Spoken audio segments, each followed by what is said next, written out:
Magandang araw mga idol. Ang laki ng baha dito mga guys sa Labangan River mga idol. At tingnan nyo, ang daming ano to, yung mga kahoy na patungo sa baba. Anong pangalan ng Tagalog ito? Naanod man to sa Bisaya. Yan mga guys. Ang laki ng baha mga idol. O yan. Sa kabila mga guys Oh.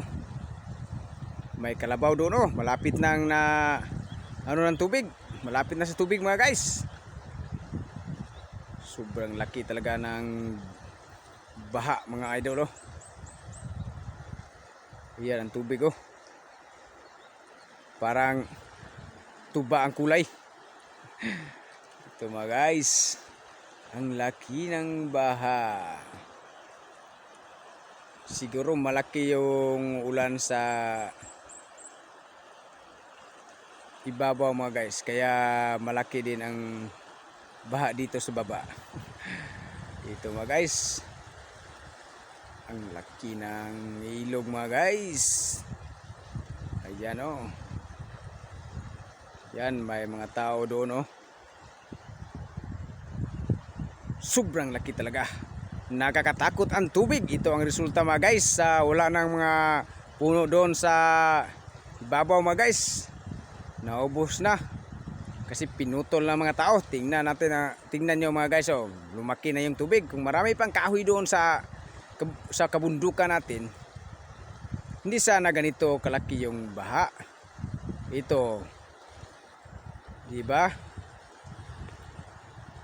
Ang laki na ng baha. Wala na kasing mga punong kahoy dyan sa mga bundok mga guys, doon sa ibabaw. Kaya ganito yung tubig kalaki. Kasi pag may kahoy doon sa kabundukan, hindi masyadong ganito kalaki yung tubig.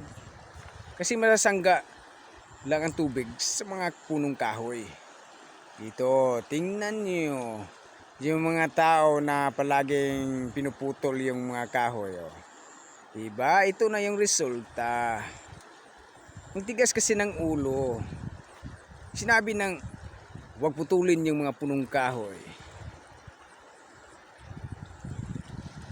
Ito na, sa atin pa rin bumabalik yung ginagawa natin Tingnan nyo ang laki na ng baha Yan mga guys. Maraming salamat sa panunood mga idol. Ito ang laki ng baha. Ang daming punong kahoy.